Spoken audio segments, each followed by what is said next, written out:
Welcome to the channel, welcome to today's run through of all the latest Manchester United news and transfer updates, keeping you right up to date with everything. I'm Jamie. Before we get into it, smash that like button, subscribe to the channel if you're new. Let's jump straight into it. So let's kick off with the Mateus Fernandes situation. He is the talk of the town at the moment, the one that we're in the most serious negotiations with. And I thought I'm going to start firstly with what Ty Marshall had to say from the Manchester Evening News regarding the situation. So Ty Marshall said, "There's a reason for United playing it cool at the moment, and that is the belief that West Ham need cash before June the 30th to balance the books and avoid the risk of breaching Premier League or EFL financial regulations. They posted a £104 million loss last season, and the financial report made it clear player sales were necessary even without relegation."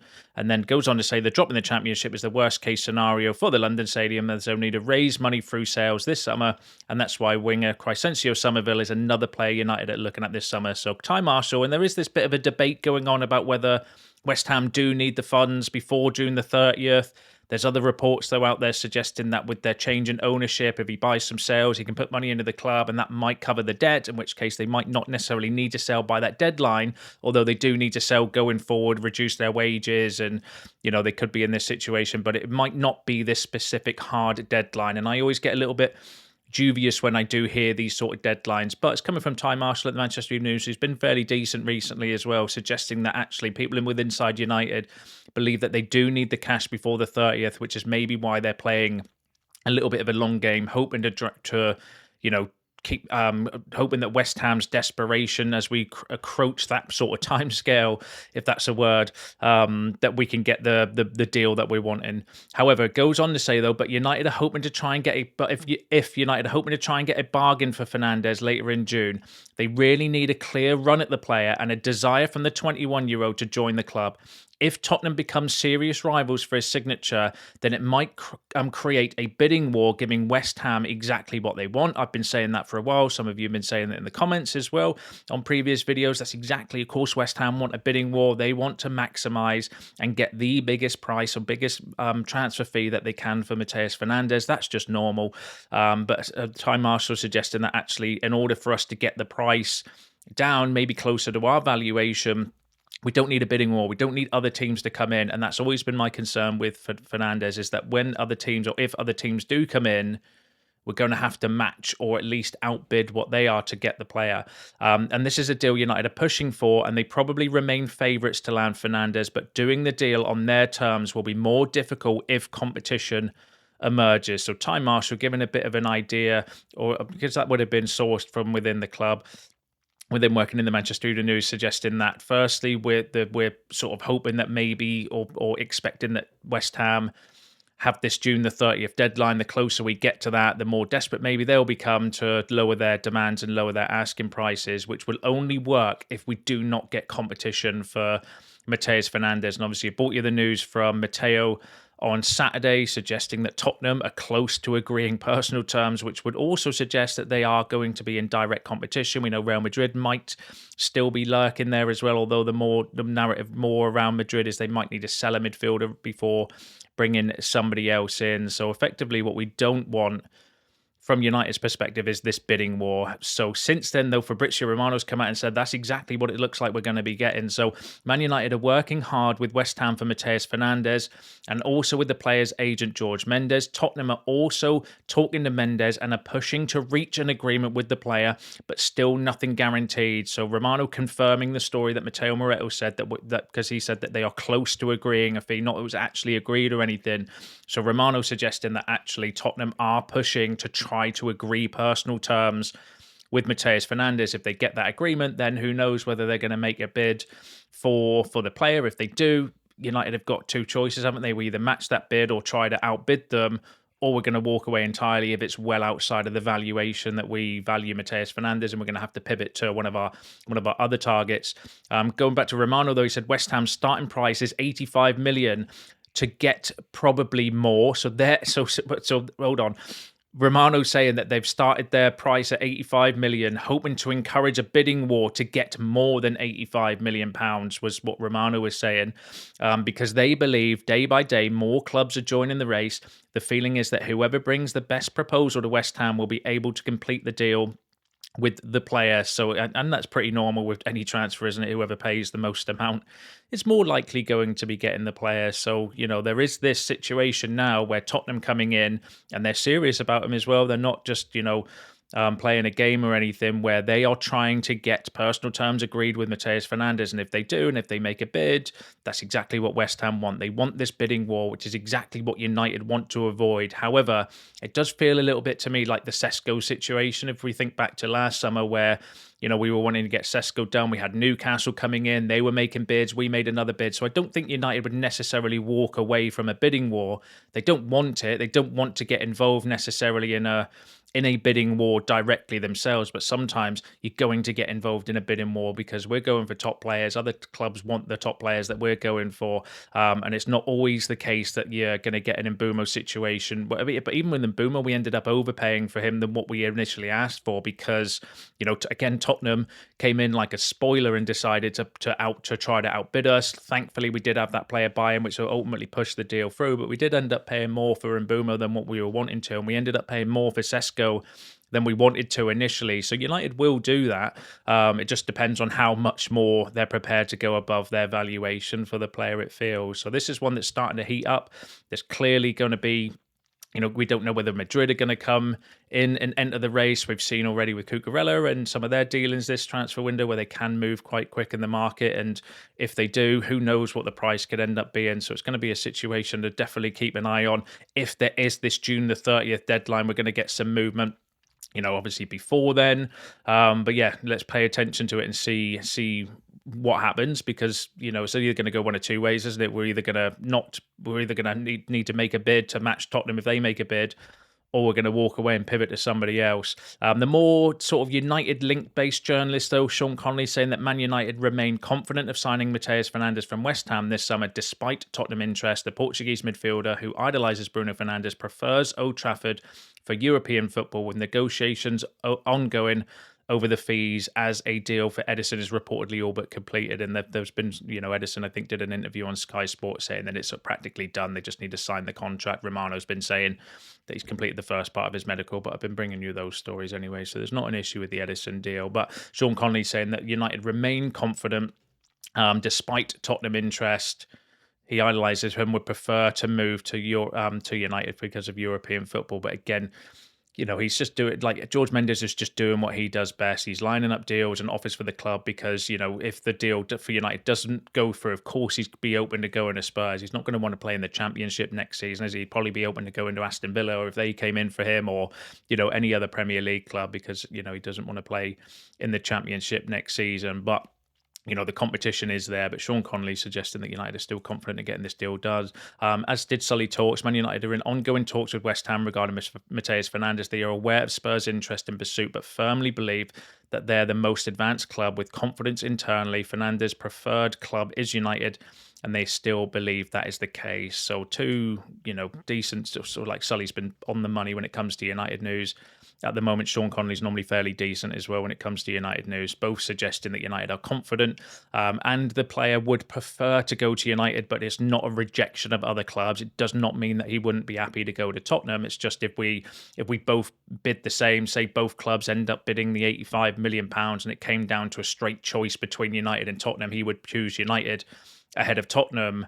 But we just don't know whether United are going to match what Tottenham bid, if they do bid, because he might end up ultimately rejecting them, and it might just be Jorge Mendes playing the agent game where he's getting a bit of a contract or some wages fixed with Tottenham to go back to United to say, hold on, Tottenham are prepared to pay this, and if you don't match it, then I'm gonna push for a deal to go to Tottenham. So it could just be that. And Jorge Mendes is very good at what he does. That's why he's one of the best, if not the best agent around at the moment at doing these sort of deals. So going to get interesting. Let's keep an eye on that situation. I'm not as worried as I was Saturday. When the news broke on Saturday, I was a little bit more concerned with Tottenham, making moves and stuff. But going off of those reports, United are still confident. My biggest fear, though, is are we going to...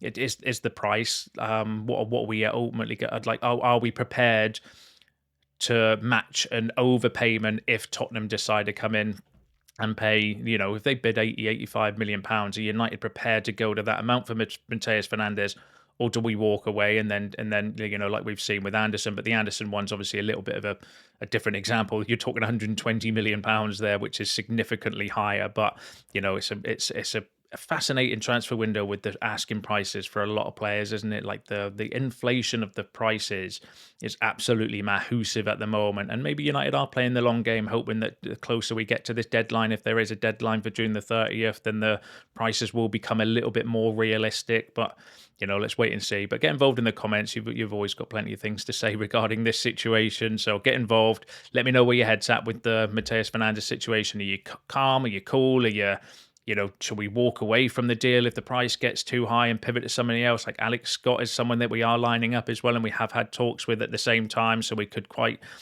not easily, but there is a situation where we walk away from Fernandes and maybe put our attention into Alex Scott.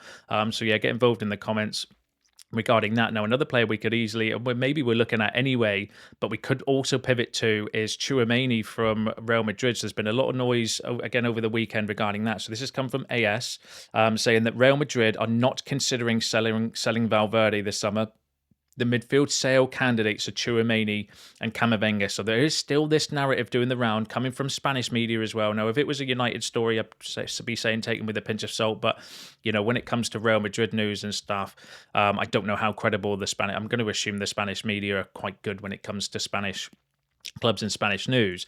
In the report, though, itself, it actually says that Madrid are planning multiple departures given the sheer volume of players they've been bringing in.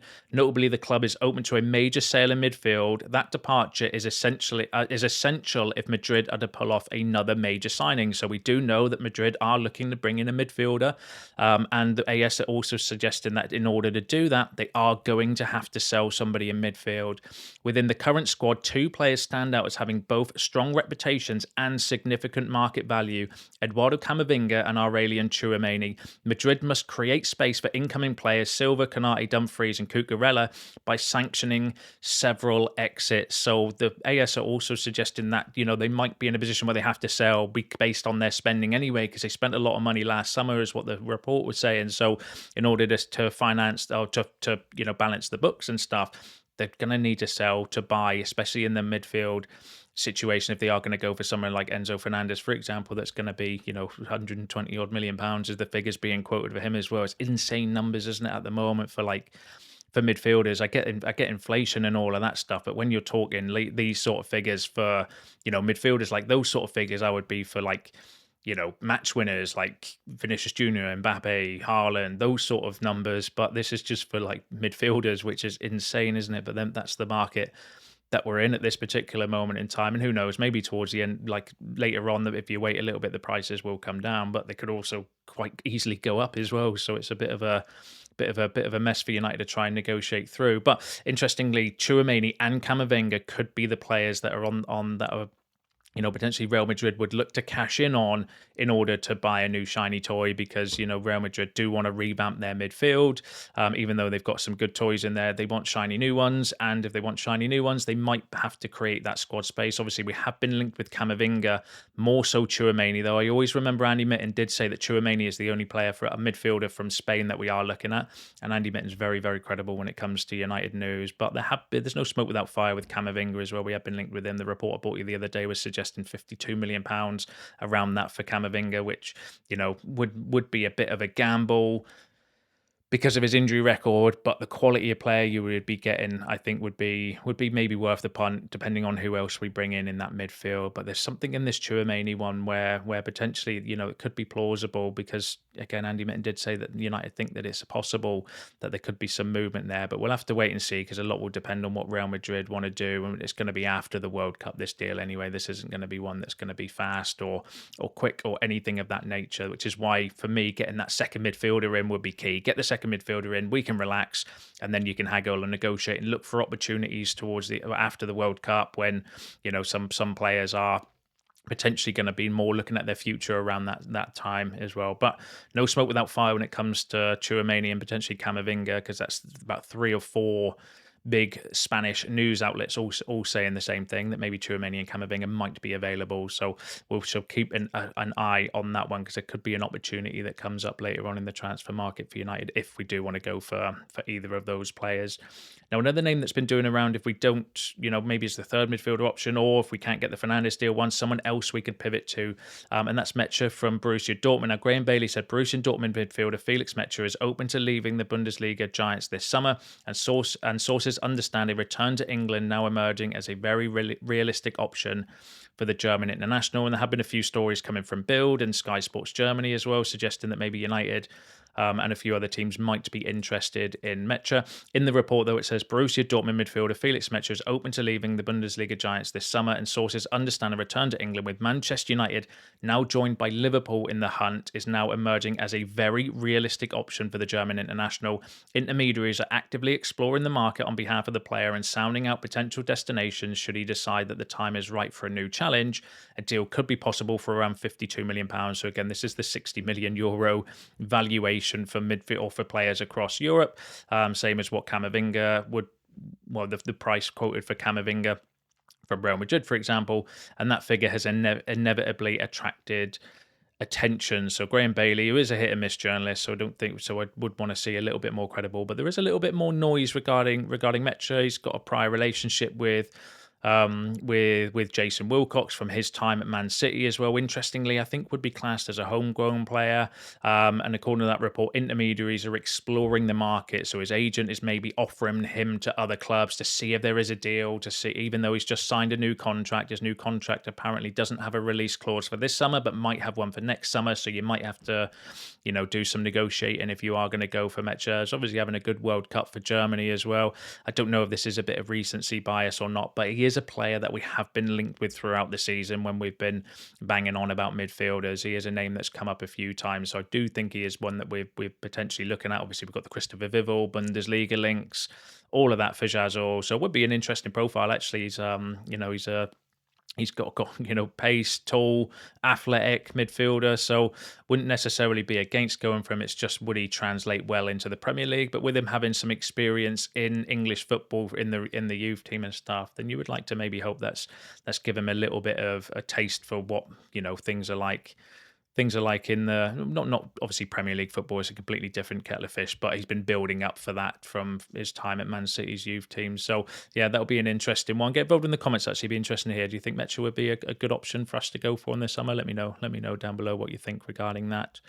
Now, another option is a player that actually we've been, again, linked with a few times this season, is Manzambi. I like the profile of this player, but I don't know if we're in a position where we can take a gamble on a young player like this. Plus, it's coming from Corella della Sport as well, which are definitely pinch of salt material. So, again, don't be putting his name on the back of a shirt or anything like that just yet. We'll wait to see what happens. But SC Freiburg midfielder Johan Manzambi has reportedly caught the attention of Manchester United following his impressive performances, with the club keeping close tabs on his development. Freiburg expecting to demand a fee significantly higher than the 57.3 million valuation placed on him.